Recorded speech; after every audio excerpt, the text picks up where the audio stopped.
전세계 정세가 요동치고 있습니다. 미국이 쿼드로 중국을 견제하는 가운데 중국에서는 대한민국이 쿼드에 가입하면 가만 안 두겠다는 협박을 하고 있습니다. 여기에 더해 중국 정부는 국내 김치 제조기업들을 대상으로 파오차이라는 중국식 김치 표기를 강조하고 있으며 국내 기업들이 울며 겨자 먹기로 이 표기법을 따르는 실정이 알려지자 중국을 향한 대한민국 국민들의 분노는 극에 달한 상황입니다. 상황이 이런 가운데 중국의 경제 위기가 가속되면서 머지않은 미래 미국의 대중국 압박과 중국 국유기업 채무 불이행 여파로 중국의 경제가 폭락해버릴 수 있다는 관측이 나오면서 결국에 승자는 대한민국이 될 것이라는 분석들이 나오고 있다는데요. 한국과 미국, 중국의 상황에 대해 자세히 알아보겠습니다. 페페TV 팩트 체크. 최근 조 바이든 미국 대통령은 미국, 일본, 인도, 호주 등 4개 정상이 참석한 첫 쿼드 정상회담을 갖고 인도태평양 지역을 자유롭고 개방적이며 민주적 가치에 의해 지배되고 강요에 의해 구속되지 않는 지역으로 만들겠다고 밝혔습니다. 바이든 미국 대통령과 스가 요시히데 일본 총리, 나렌드라 모디 인도 총리와 스콧 모리슨 호주 총리는 화상으로 첫 정상회담을 가진 뒤 공동성명을 통해 우리는 법의 규칙, 항행과 비행의 자유, 분쟁의 평화적 해결과 민주적 가치, 그리고 영토의 현상 유지를 지지한다. 우리는 우리 지역이 국제법에 따라 통치되고 보편적 가치 유지에 전념하며 강압에서 자유롭도록 보장한다는 약속을 새롭게 하고 있다고 밝혔습니다. 이러한 쿼드 발표는 신장 위구르 등 소수민족 인권 탄압, 홍콩 민주화 저해 등으로 비판받고 있는 중국을 정면으로 겨냥한 것으로 중국이 가장 껄끄러워하는 사안을 정조준했다는 분석입니다. 여기에 더해 중국의 첨단 통신 장비 업체인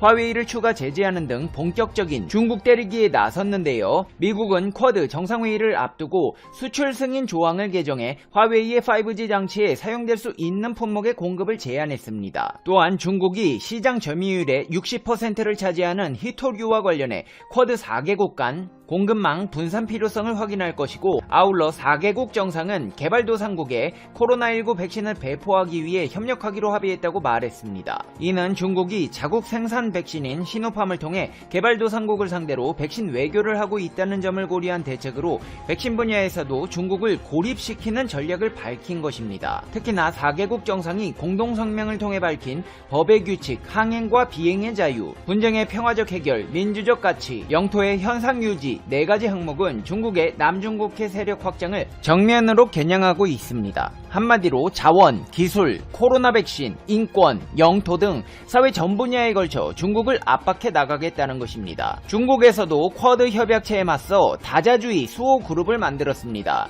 로이터 통신에 따르면 북한과 중국, 이란, 알제리, 앙골라, 벨라루스, 볼리비아, 캄보디아, 쿠바, 에리트리아, 라오스, 니카라과, 세인트 빈센트, 그레나딘, 시리아, 베네수엘라, 팔레스타인 등 16개국이 다자주의를 명시한 UN 헌장 수호그룹 결성에 나섰다고 보도했는데요. UN 헌장 수호국 그룹의 개념 노트에는 다자주의가 현재 전례 없는 공격을 받고 있으며 이는 결국 세계 평화와 안보를 위협한다. 아울러 세계가 고립주의와 독단적 행위들로 얼룩진 일방주의에 점점 더 의존하고 있다. 일방적인 강압 조치를 부과하고 합의와 다자간 제도를 무시하며 공동의 글로벌 도전 대응을 약화시키려는 시도가 이루어지고 있다고 했습니다. 중국의 이러한 주장과는 다르게 세계 평화와 안보를 위협하고 있는 국가는 바로 당사국인 중국입니다. 특히나 대한민국의 불법 조업, 미세먼지, 원자력 발전소 계획 등은 대한민국의 안보에 있어 심각한 악영향을 끼치고 있는데요. 그 중에서도 대한민국 국민들의 공분을 사고 있는 김치 공정 논란은 역사까지 통째로 바꾸겠다는 중국의 속내가 숨겨져 있어 그 위험성을 더하고 있습니다. 중국에서는 국내 김치 제조 기업들을 대상으로 파오차이라는 중국식 김치 표기를 강제하고 있습니다. 중국에서는 자국 식품 표준에 따르지 않는 제품은 현지 사업과 판매를 할 수 없도록 관리하고 있어 국내 기업들도 울며 겨자 먹기로 이 표기법을 따르고 있는 실정입니다. 여기에 더해 중국 관영 매체에서는 한국이 쿼드에 가입하면 중국과의 신뢰를 훼손할 것이라며 신중히 생각하라는 협박조에 가까운 기고문을 실었는데요. 글로벌타임즈는 청샤오어 중국인민대 국제관계학원 교수의 기고문을 게재하면서 한국 정부가 쿼드 가입을 놓고 전략적 모호성을 포기해서는 안 된다고 주장했습니다. 그러면서 한국의 쿼드 가입은 장단점이 있다.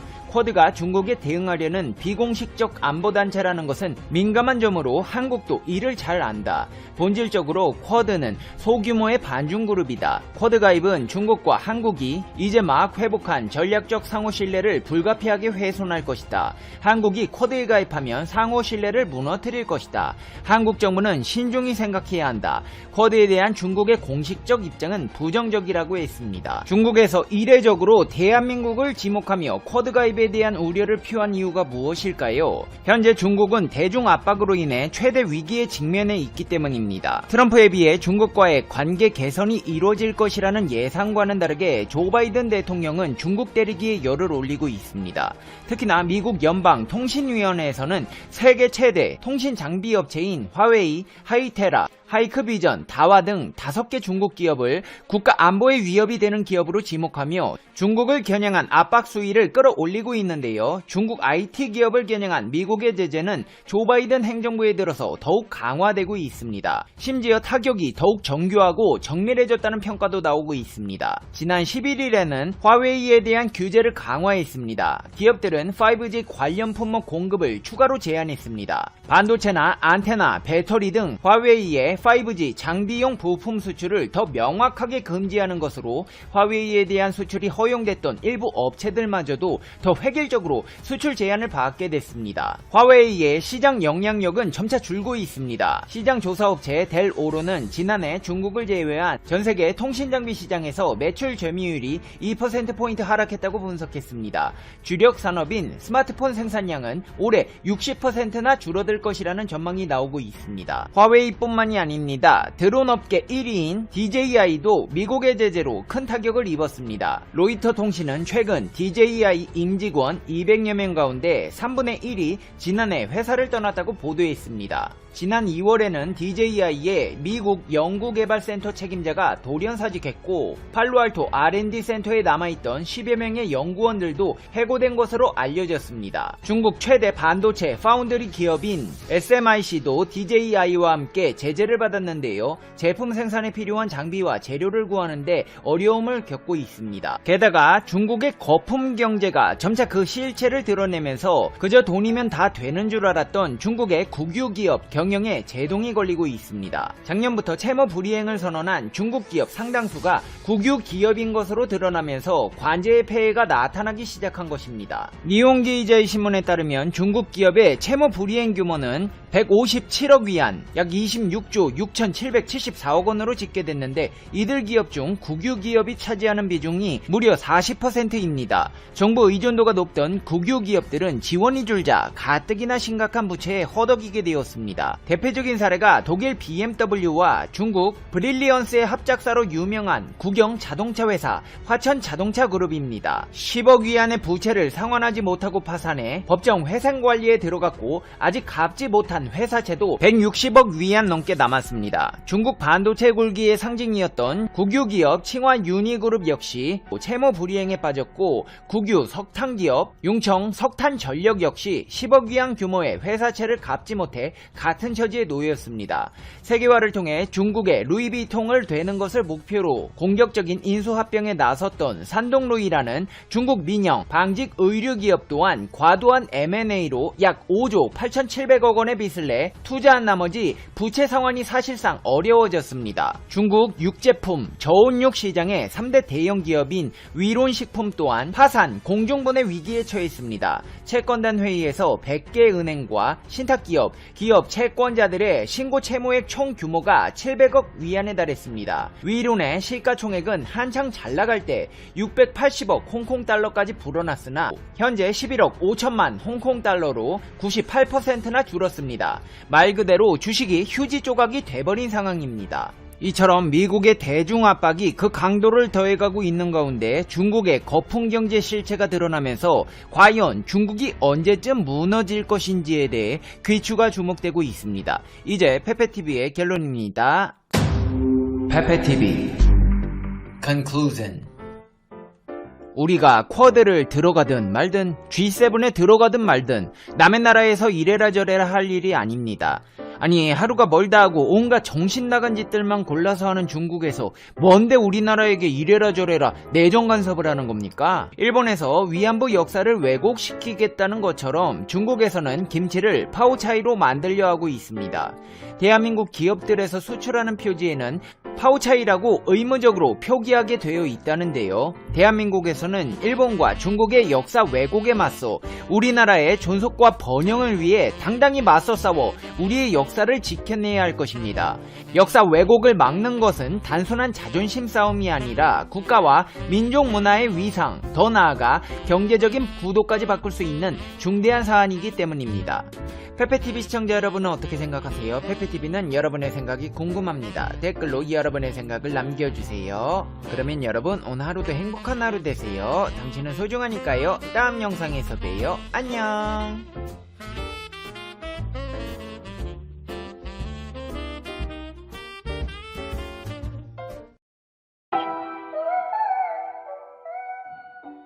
안녕하세요. 프렌푸시입니다.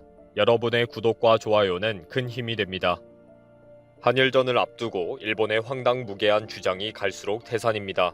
25일에 열리는 축구 한일전이 일본에서 뜨거운 화제가 되고 있습니다. 일본인들은 한국이 한일전을 비난하니까 도쿄올림픽도 오지 말아라 라며 한일전을 반대하는 목소리가 있습니다. 그러나 정부가 하는 일에 반대 목소리를 제대로 내지 못하는 일본 국민들은 한국을 꼭 이기라고 응원하고 있습니다. 그러다가 한국이 폭력적인 경기를 할 것이다. 결국 일본 선수를 타겟으로 할 것이다. 선수를 보호해야 한다. 빨리 대책을 세워라. 라는 황당무계한 주장까지 극우 언론에서 나오고 있습니다. 좀 배웠다는 편집위원까지 소설을 써대는 이런 일본의 작태가 쏟아지고 있습니다. 이런 모욕을 당하면서 이용당하고 마는 한일전을 반대할 수밖에 없네요. 일본 언론이 분석하는 한일전의 개최 이유는 돈이 필요한 일본 축구협회와 도쿄올림픽 대응 시뮬레이션 경기가 필요한 일본 정부의 의도가 맞아떨어졌기 때문이라고 보고 있습니다. 원래 25일에는 2022년 월드컵 2차 예선 경기인 미얀마전이 예정되어 있었는데 지난 2월 19일 미얀마 정부가 연기를 신청했습니다. 일본 축구협회에서 갑자기 한일전의 실시 방안이 떠오르면서 거침없이 밀어붙였습니다. 중계권료와 입장료 수입 2억엔 약 20억 7천만 원 상당의 수익이 보장될 이벤트로 받기 때문입니다. 이런 일본 축구협회의 제안에 대해 일본 정부도 도쿄올림픽 준비 해외 선수단의 입국 및 관리 등을 시뮬레이션하기 위해 딱 맞다 라고 판단하고 적극 지원하기로 했다는 것입니다. 일본 측의 이런 의도를 잘 알면서도 한일 관계 개선을 목표로 하는 한국 정부와 한국축구협회도 적극 수용했다고 보고 있습니다. 한일전은 일본 측의 의도대로 일본 축구협회에 돈을 갖다 바치고 한국 대표 선수단이 도쿄올림픽 대응 시뮬레이션 대상으로 활용될 뿐인 것은 확실합니다. 실제 경기가 열리는 25일은 도쿄올림픽 성화 봉송이 시작하는 날로 대대적인 관심을 받을 것이기 때문에 한일전은 한국 대표단을 이용하는 정도일 뿐입니다. 아직 일본은 출전 선수를 확정하지 않았기 때문에 언론에서는 예상 포지션을 예측하는 보도가 많습니다. 사커 다이제스트는 국내 최강팀이라며 베스트 포지션을 예측해보았습니다. 마에다 다이젠이 원톱으로 나서고 미토마 카오루가 중요한 역할을 할 것이라고 밝혔습니다. 또 스포티바는 특히 미토마 카오루가 U24 올림픽 예선에 참가할 것인지 한일전에 참가할 것인지가 가장 관심사항이라고 보도합니다. 일본은 월드컵 출전을 위한 U24 팀으로 출전해야 하는 상황이기 때문에 국내파 중심으로 베스트 포지션을 구성할 것으로 알려졌습니다. 언론에서는 미토마 카오루를 주축으로 하는 선수단을 구성할 것으로 보고 있습니다. 요코하마의 마에다 다이젠이 최전반 공격수로 나서 한국을 격파할 것이라고 예측합니다. 그리고 스피드가 빠른 미토마 카오루가 한국을 괴롭힐 것이라고 보고 있고요. 이 와중에 극우 언론 산케이 신문의 석간 후지에서 한국이 일본의 보물을 또 파괴하려고 한다라는 황당한 보도를 했습니다. 한국팀이 그동안 한일전을 하면서 일본의 유망 축구 선수들을 지목하고 의도적으로 폭력을 행사했다는 것입니다. 이번 한일전에서도 한국은 일본의 보물인 특정 선수를 대상으로 거친 태클 등으로 위해를 가할 것이다 라며 주장합니다. 한국은 1998년 월드컵 예선에서 미우라 가즈요시에게 거친 태클을 해서 꼬리뼈가 골절하는 부상을 입혔다. 같은 해 다이너스티 컵에서도 조 쇼지를 팔꿈치로 쳐서 앞니 2개를 부러뜨렸다. 2010년 동아시아 선수권 대회에서는 오쿠보 요시토의 왼쪽 무릎 인대에 부상을 입혀서 전치 6주가 나오도록 했다. 같은 해 10월 열린 친선 경기에서는 주력 수비수인 고마노 유이치가 뒤에서 태클을 당해서 오른쪽 팔뼈가 접히는 바람에 전치 3개월의 중상을 입었다 라고 증거들을 줄줄이 댑니다. 이 모든 부상들이 한국 측이 의도를 가지고 거칠게 나오면서 착한 일본 선수들에게 엄청난 부상을 입혔다는 것입니다. 그래서 J리그 구단들도 왜 이 와중에 적인 경기를 하는 한국과 시합을 해야 하는가 라며 선수 차출에 불안해하고 있다고 전합니다. 이번에도 한국 선수들은 일본 선수들에게 폭격을 가하려고 작정을 하고 나올 것이라고 예측하면서 미리 대비를 해야 한다고 조언을 합니다. 석관 후지의 예상에 의하면 한국은 일본의 핵심 선수인 미토마 카오루를 노릴 것이라고 보고 있습니다. 이 칼럼의 결론은 표적이 되어버린 미토마 카오루를 지켜야 한다. 일본의 보물을 어떻게 지킬 것인지 고민해야 한다. 라고 내리고 있습니다. 석관 후지의 편집위원인 쿠보 타케시가 이름을 걸고 쓴 기사라고 보기에는 너무나 어이상실 황당무계한 기사입니다. 미토마 카오루도 누구인지도 모르는 상황인데 한국팀의 표적이 되었다. 보호해야 한다. 라는 주장이라니 그 상상력에 놀랄 정도입니다. 미토마 카오루는 1997년생 23세로 청소년 때부터 국가대표로 활약했으며 2020년에는 39게임에 출전해서 18골을 넣은 선수입니다. 가나가와 현을 연고지로 하는 가와사키 프론탈레 팀에서 미드필더와 포워드로 뛰고 있습니다. 전혀 특별하지도 않고 그렇고 그런 선수입니다. 스피드가 뛰어난 신예 선수 정도인 것 같습니다. 아마 일본이 자랑하고 싶어하고 기대하는 선수일 수도 있습니다. 이런 상황이라면 태클을 하면 봐라 역시 한국이 거칠게 나오면서 일본 선수들에게 폭력적으로 나오고 있다. 결국 신예 미토마 카오루 선수를 타겟팅했다 라고 대서특필될 판입니다. 아무리 극우 언론이지만 이런 황당한 기사로 선동을 하는 것이 통하는 일본입니다.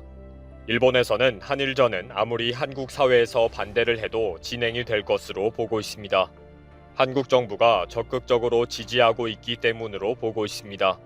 일본 언론에서는 한일전은 일본으로서는 손해볼 것이 하나도 없는 시합이라며 지지하기도 합니다. 백중지세인 한국과 시합을 하면 일본 대표단의 실력이 늘 수 있는 절호의 기회이다 라고 주장합니다. 종합전적은 한국에 크게 지고 있지만 10년 전 삿포로에서 3대0으로 크게 이겼다며 이번에도 이기면 된다고 설득합니다. 지리적으로 가까이에 있는 한국과 시합을 자주 하면 일본의 축구 실력은 무조건 오르고 도움이 된다는 식입니다. 그리고 일부 일본인들도 도쿄올림픽 대응 시뮬레이션에 도움이 된다면 한국 대표 선수단이 대거 일본에 왔다가 출국하는 행사를 하고 싶어 합니다. 다만 한국 사회에서 한일전 반대 목소리가 워낙 높다 보니 만에 하나 혹시 취소되면 어쩌나 하는 불안감을 가지고 있습니다. 그래서 한국에서 일본에 이용당하는 한일전은 절대 반대한다 라는 청와대 청원이 올라왔다는 소식은 일본에서도 화제가 되고 있습니다. 청와대의 답변이 어떻게 나올 것인지 지켜보고 있기도 하고요. 한국은 시민들의 목소리가 높으면 전격적으로 수용하는 조치가 나오는 나라이기 때문에 막판에 뒤집어지는 것은 아닌지 우려하고 있습니다. 하지만 지금까지 상황을 보면 전혀 그럴 일은 없을 것 같습니다. 구렌푸씨는 일본 축구협회에 돈 벌어주고 도쿄올림픽의 시뮬레이션 대상이 되는 한일전을 반대합니다.